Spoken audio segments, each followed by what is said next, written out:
el milenio, que está basado en el libro de Apocalipsis capítulo 20. Es el acontecimiento con el que se inicia este capítulo. Parece seguir en el orden cronológico de los sucesos del capítulo precedente, o sea, del capítulo 19. Prácticamente que ahí sí parece que van en orden. Pero vamos a ver en Apocalipsis 20, 1 al 3, como dice la palabra de Dios. Y dice de la siguiente manera: vio un ángel descender del cielo con la llave del abismo y una gran cadena en la mano, y prendió al dragón, la serpiente antigua, que es el diablo y Satanás, y lo ató por 1000 años. Y lo arrojó al abismo y lo encerró, y puso su sello sobre él para que no engañe más a las naciones, hasta que fuesen cumplidos 1000 años. Y después de esto debe ser desatado por un poco de tiempo. Ahí el versículo es muy claro. Un ángel desciende del cielo con las llaves del abismo, una gran cadena en la mano, y ¿a quién toma? Al dragón, la serpiente antigua, y dice claramente el versículo que se llama ¿cómo? Diablo y Satanás. ¿Y lo ató por cuánto? Por 1000 años. Y luego dice que no es suelto de allí hasta que se cumplan 1000 años. Entonces, es atado por 1000 años, y hasta que se cumplan esos 1000 años es que nuevamente va a ser desatado de esa cadena de circunstancias. ¿Quién es este ángel que baja del cielo? ¿Es este ángel Cristo, como muchos lo suponen? Vamos a ver a la luz de la palabra, y evidentemente no es Cristo, porque la llave, hablando de la cadena, y la cadena que trae este ángel no es algo literal. Simboliza el poder y la autoridad con que este ángel está revestido en esta ocasión para cumplir su misión. No es una cadena literal. Él va a estar atado bajo una cadena de circunstancias, y ya lo vamos a ver. Porque cuando uno dice lateral es cuando está sucediendo. Sí, literal es que exacto, que sea una cadena de verdad, que agarramos una cadena y lo amarramos allí. Pero en realidad no es una cadena de verdad, sino que va a estar atado bajo una cadena de circunstancias. ¿Por qué? Porque él va a estar acá en la tierra, pero en ocasión de la venida de Jesús, los justos van al cielo y los impíos quedan todos muertos. Y Satanás no tiene entonces a quién engañar. Entonces, como no tienen a nadie a quien engañar, él se siente como preso. Acuérdense que Satanás no ha descansado desde el principio.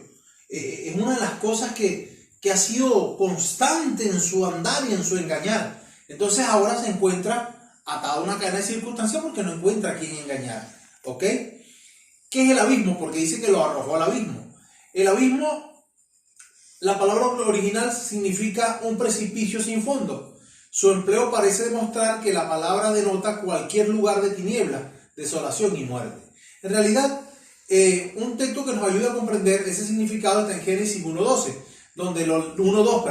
donde leemos que dice: las tinieblas estaban sobre la faz del abismo. Vemos pues que la palabra abismo se usó allí para representar a la tierra en su estado caótico. Dice que entonces las tinieblas estaban sobre la faz del abismo.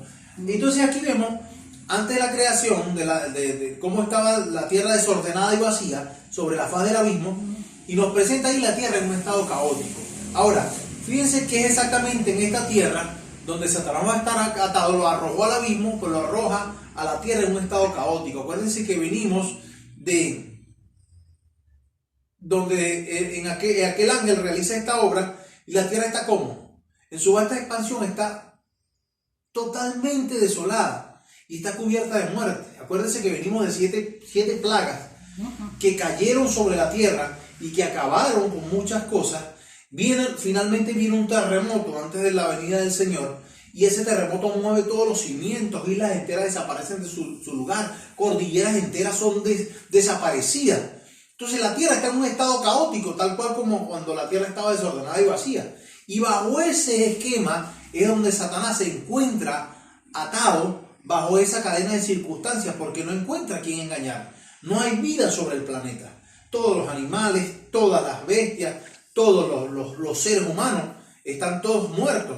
Y la tierra está cubierta ¿de qué? De desolación, de muerte, huesos, por todos los lugares. Aún los sepulcros con el terremoto se abrieron, y están todos los huesos por distintos lugares. Las islas y las montañas han sido trasladadas a sus lugares. El gran terremoto ha derribado las mayores obras de los hombres. Las 7 últimas plagas han dejado sus huellas por toda la tierra. Esa es la realidad. la ardiente gloria que acompañó la venida del Hijo del Hombre ha cumplido su parte en el asolamiento general. Los impíos han sido entregados a la matanza y sus carnes putrefactas, huesos blanqueados, se encuentran insepultos. Todos están allí a la flor de la tierra, sin que nadie los haya reunido ni llorado de un extremo de la tierra al otro. Ese es el desastre donde Satanás entonces ahora va de un lugar al otro con sus malos ángeles, tratando de ver a quién consigue para engañar, pero no encuentra a nadie a quien engañar, porque ya Jesús vino por segunda vez. Y los justos van al cielo y los impíos están muertos, todavía no han recibido condenación, pero hay un desastre, un cataclismo, un desastre total en la tierra. El terremoto, el granizo, el fuego, todas las cosas han sido una tras otra, y hay un desastre en la tierra y él no consigue a quien engañar. Así que quedada la tierra vacía, desolada y trastornada, entonces no encuentra a quien engañar.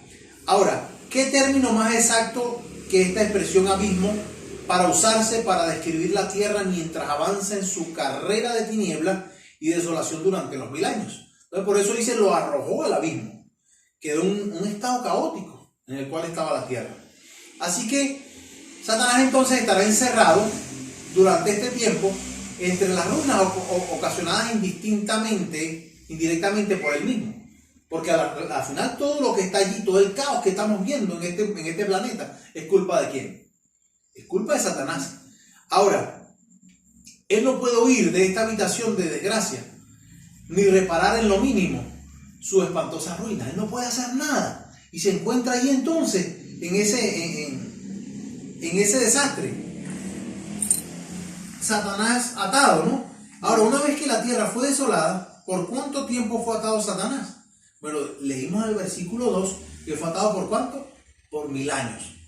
Bien sabemos que Satanás, a fin de poder actuar, necesita súbditos con los cuales obrar. Nada puede hacer sin ellos. Ahora, pero durante los 1000 años, su encarcelamiento en esta tierra, todos los santos estarán ¿dónde? Los salvos van a estar en el cielo, inaccesible al poder de sus tentaciones, y todos los impíos estarán en sus tumbas, de modo que les será imposible engañarlos. Están todos los muertos allí. Él no encuentra a quien engañar. Entonces, bajo esa cadena de circunstancias está atado. No encuentra a quien engañar. Su esfera de acción queda circunscrita. Él no puede salir a otro planeta. Él está suscrito a la tierra. Porque acuérdense que él está en la tierra y ahí es así como queda atado.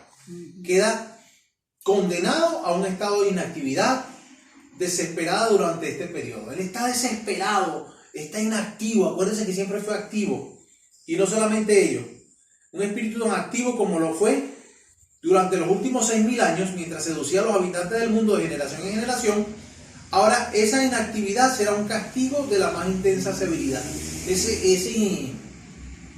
Satanás estará ahora con una inactividad tan intensa que él se va a sentir con una agonía mental terrible. Ahora, mientras transcurren esos 1000 años, Satanás queda acá atado en la tierra bajo una cadena de circunstancias. Pero en el cielo también se está desarrollando un evento. Se va a desarrollar también un evento en el cielo. Y vamos a verlo en el versículo 4 al 6 del mismo capítulo 20, que es el que estamos estudiando. El versículo 1 al 3 nos dijo, Satanás queda atado acá en la tierra, bajo todo el desastre que hay acá en la tierra. Pero ahora dicen los versículos, vamos a ver qué van a hacer los redimidos. Vamos a leerlo en la palabra de Dios, aunque está allí. Dice el versículo 4 al 6 del mismo capítulo 20. Y fíjense que dice el registro sagrado de la siguiente manera.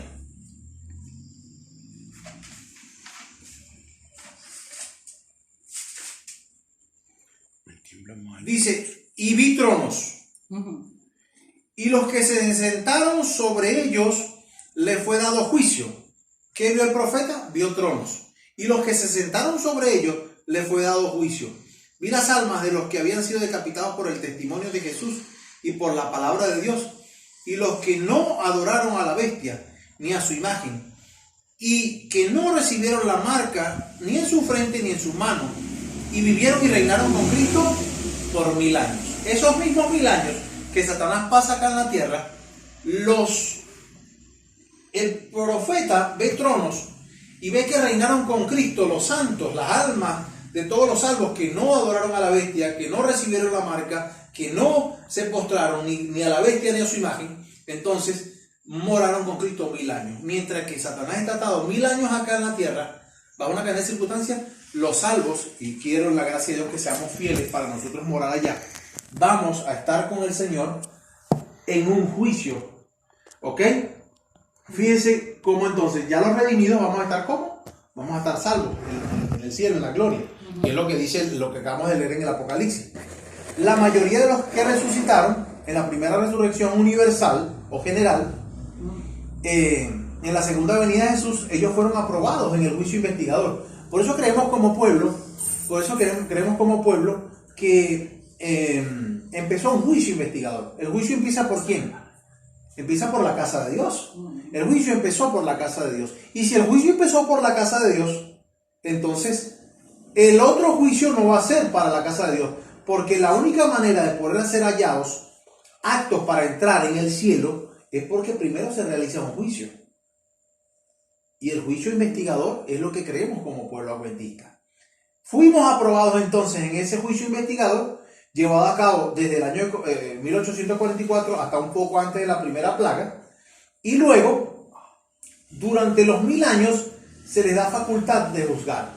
Él lo menciona en el libro de Primera de Corintios, ahí están las citas, 6:2 al 3 y Mateo 19:28, donde dice que hemos de juzgar aún a los ángeles. Este juicio tiene la connotación de emitir un veredicto y una sentencia. ¿Qué vamos a hacer nosotros en el cielo con Jesús? Vamos a revisar los libros.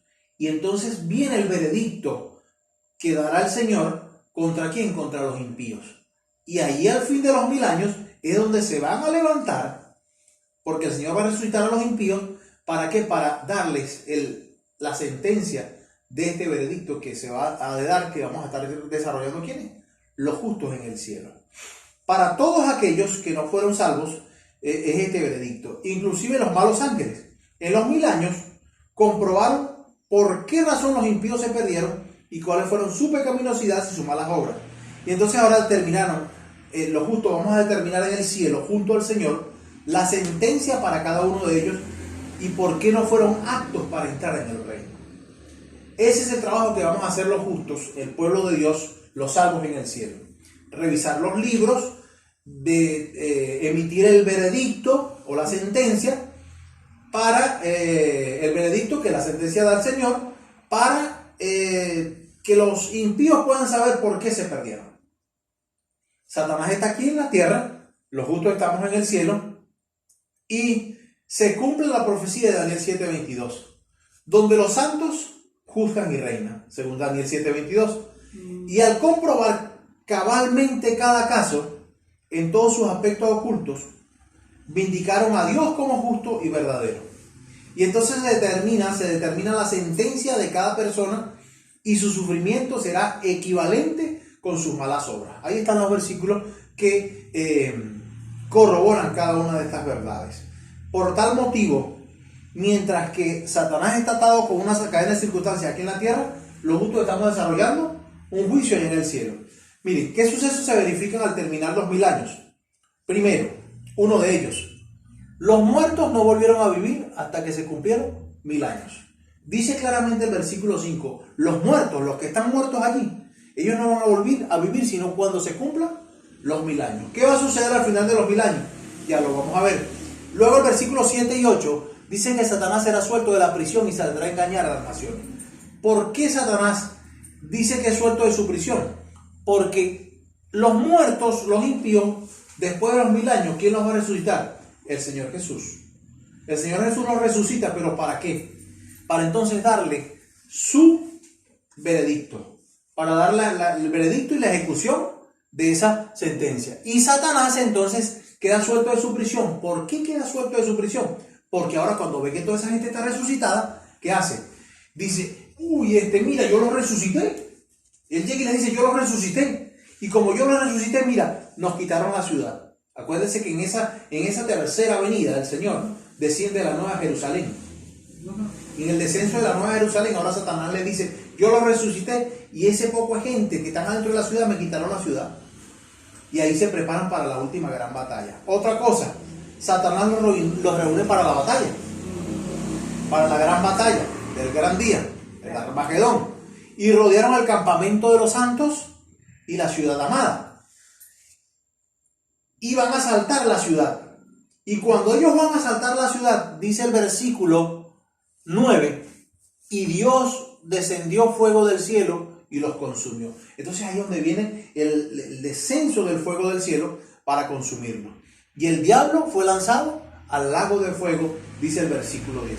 Y entonces allí sí viene la destrucción total. Entonces, al terminar, hermanas y hermanos, los 1000 años, desciende Jesús y sus santos en la Nueva Jerusalén. Entonces, ¿qué hace? Desciende el Señor Jesús en la Nueva Jerusalén, con todos los santos que estábamos en el cielo llevando el juicio. Esta es la tercera venida de Jesús. Este descenso es contemplado por los impíos que resucitaron al término de los 1000 años. Los impíos ven al finalizar los 1000 años, el Señor los resucita, pero sin un cuerpo transformado. Ellos se levantan como murieron, con la enfermedad, con el dolor, con todas las cargas del pecado. Así se levantan. Es la segunda resurrección, que es denominada de condenación, según San Juan 5, 28 y 29. Los que tienen parte en la segunda resurrección están condenados, están perdidos. Por eso dice, bienaventurados los que tienen parte en la primera resurrección. ¿Por qué? Porque si resucitamos en la primera, hermano, para allá vamos, al cielo. Pero si resucitamos en la segunda, nos vamos a levantar. Nos vamos a levantar igualito de viejitos, nos vamos a levantar doloridos, con las enfermedades con las que bajaron al sepulcro.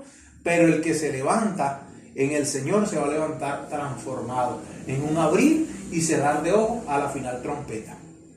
Y fíjense que ahí es donde millones vuelven a la vida, pero por obra de Dios. Sin embargo, Satanás ahí es desatado e inicia su habitual trabajo de instigar a las naciones a Gog y a Magog, que menciona Ezequiel 38, a luchar contra Dios y su pueblo que descendió en la santa ciudad. Y él intenta recuperar su trono. ¿Qué hace? Su engaño consiste en aseverar que él les devolvió la vida. Y que miren, me quitaron la ciudad, esa ciudad que venía descendiendo, esa ciudad nos pertenece. Y ahora esta gente nos la quitó, tenemos que asaltarla. Y ahí se preparan los más guerreros. Ahí se levanta Nerón, Calígula, se levanta Hitler, se levantan todos aquellos poderosos guerreros con las armas más poderosas para asaltar la ciudad de Dios. Y cuando entonces se preparan para asaltar la ciudad de Dios, ahí es donde desciende fuego del cielo. Mientras que ellos verifican con sus propios ojos que todo lo que Dios había dicho era verdad. Qué terrible es este momento para todas esas personas. Al ver la ciudad de Dios descender, entendieron todo lo que ellos pudieron haber recibido de Dios y de vivir en la maravillosa ciudad. Al unísono exclaman, aún los impíos exclaman allí, justos, oh Dios, son tus juicios y se cumplirá la palabra. Ante él se doblará toda rodilla. Aún allí, hermanos y hermanas, se doblarán todos y dirán, justos y verdaderos son tus juicios, oh Dios. ¿Por qué? Porque vieron, ahí se les pasa como una película, todas las oportunidades que tuvieron. Cuando uno le regaló un volante a la gente, un tratadito para que leyera, o cuando tocaron una puerta y te la tiraron encima y dijeron no quiero nada, evangélico. O como cuando llegamos a un lugar y alquilamos y la gente porque eres cristiano no te saluda para no sentirse comprometido. Todas esas escenas van a pasar ante su mente. Y todas las oportunidades que tuvieron para gozar de la santa ciudad y de la salvación eterna. Allí les va a pasar todo como una película y dicen, sí, tiene razón, yo pude estar allí, pero no hice esfuerzos para estar allí y por eso me pierdo. Y ahí entonces exclaman, justo Dios son tus juicios. Satanás, en su obstinación, hace con que los impíos acepten todas sus sugerencias y órdenes para combatir la ciudad de Dios. Ahora Satanás empieza aquí a decirle, mira, no, vamos a hacer esto, se preparan los mejores guerreros y en este momento sale fuego del cielo y los consume. Ahora, ese lago de fuego de azufre que purifica toda la tierra, entonces ocurre el exterminio eterno de Satanás y sus ángeles y todos los que no fueron salvos. Esta es la muerte segunda. Es también destruida para siempre la muerte, que es lo que menciona el versículo 15 del capítulo 20. Y ahí entonces no queda ni raíz ni rama. El Señor purifica, fuego y azufre desciende del cielo, y el infierno eterno no es una enseñanza que emerge de las Santas Escrituras. Esto tenemos que tenerlo claro, y en algún momento vamos a estudiar bien este asunto del infierno eterno, ¿ok? Porque esto denigra el carácter de Dios y su justicia. Satanás y los impíos para siempre dejarán de ser, y su castigo tiene consecuencias eternas. Tiene consecuencias eternas porque se perdieron para siempre, pero no es que van a estar ardiendo por siempre allí. Porque imagínense qué cosa tremenda que salgamos por las ventanas de la santa ciudad y miremos allá, ¡ay, allá está mi pariente! O allá está Satanás, que allá está el otro. No, es una cosa que no coincide en el amor, en el gran amor de Dios y su justicia. Sí tiene consecuencias eternas, pero no es que van a arder eternamente. Porque la paga del pecado es la muerte. El fuego eterno de Dios es como una manifestación de su gloria. Para los inconversos impíos, su muerte segunda será un acto de misericordia de Dios. El mal y la rebelión no se levantarán dos veces, dice el profeta Nahum. Por lo tanto, no hay un segundo tiempo de gracia, no hay una segunda oportunidad. La oportunidad que tenemos es ahora y tenemos que aprovecharla. Entonces, el juicio ante el gran trono blanco, dice el versículo 11 al 15, en ese juicio, ¿qué sucede? En este párrafo del capítulo 4 al 5, nos dice, se amplía el juicio donde los santos participan verificando las culpas y la sentencia para los impíos, después que volvieron a vivir en la segunda resurrección. Ahí ya dijimos, durante esos 1000 años Dios juzga a todos los que se perdieron, se escudriñan los libros, se revisan los libros, el libro de la vida, el libro de memoria, el libro de la muerte, y se revisan allí todas las cosas, y hay nombres que fueron entonces quitados del libro de la vida y están en el libro de la muerte. Y cuando se revisan los libros, entonces sencillamente se da cuenta que Dios es justo y los nombres de los impíos juzgados no aparecen registrados en él porque ya fueron borrados de este libro, no aparecen en el libro de la vida. O tal vez nunca estuvieron allí inscritos porque jamás aceptaron a Cristo y su evangelio, por lo cual nacieron en muerte y no pasaron de muerte a vida. Se perdieron, ¿ok? Se perdieron. Satanás pagará por toda su indescriptible malevolicidad o malévola obra que hizo, ¿no? Y por los que puso tropiezo a los hijos de Dios. Y este será el último en consumirse en el lago de fuego. El último que se va a quemar es Satanás. La muerte no será más y reinará la inmortalidad en el universo de Dios. Esa es la realidad de la historia del milenio. Por eso, entonces resumimos, mi hermana, cuando viene Jesús por segunda vez, los fieles son resucitados y los que están vivos son transformados y son llevados ¿a dónde? Al cielo. ¿Qué van a hacer los fieles? Van a revisar los libros. Vamos a ser jueces y juezas conjuntamente con el Señor. ¿Qué va a pasar con Satanás? Los impíos son muertos. La tierra queda vacía y Satanás entonces queda atado bajo una cadena de circunstancias porque no encuentra a quién engañar aquí en la tierra. Cuando finalicen los 1000 años, viene Jesús por tercera vez, resucita a los impíos, viene el descenso de la ciudad de Dios y Satanás entonces le dice a los impíos, yo los resucité. Yo los resucité y mira, esta gente me quitó la ciudad. Y se preparan para la última gran batalla que el Apocalipsis la menciona como el Armagedón. Que podemos decir que desde ya estamos viendo una gran batalla en la cual hemos entrado desde hace mucho tiempo. Entonces, comprendiendo la tolerancia y la misericordia de Dios y que nos ha dado suficiente tiempo para confiar en Él y andar en sus caminos, puesto que el mal tiene su fin dramáticamente profetizado, decidiremos con humildad ser sumisos al Espíritu de Dios para que Él transforme ahora y me dé la capacidad de empezar una nueva vida eterna en Cristo Jesús. Hermanos, la oportunidad es ahora. No dejemos que el tiempo se vaya a la eternidad. El mañana no nos pertenece. ¿Y qué hizo Dios? Dice, Dios amó al mundo y dio a su Hijo unigénito para que todo aquel que en Él cree no se pierda, mas tenga vida eterna. Entonces, ¿a qué nos invita el Señor? El Señor nos está invitando a entregar nuestros corazones manchados a Él. ¿Para qué? Para Él hacernos diferentes. Vale la pena luchar, vale la pena ser cristiano, vale la pena darle la oportunidad a Jesús para que nosotros podamos un día ir a morar con Él y que podamos estar entre los fieles, que cuando el Señor venga por segunda vez, nosotros podamos levantarnos y ser transformados a ir a morar con Él y poder ser jueces y juezas conjuntamente con el Señor. Yo no quisiera estar acá cuando queden los muertos impíos acá. Yo quisiera estar acá entre los fieles y que cuando venga el Señor por tercera vez con la Nueva Jerusalén, nosotros podamos estar dentro de esa ciudad. Pero tenemos que entonces darle la oportunidad a Jesús para que nos haga diferente. El Señor nos invita: venid a mí todos los que estáis trabajados y cargados, que yo os haré descansar. Así que Dios nos ayude para que podamos darle la oportunidad al Señor para que nos haga diferentes. Amén.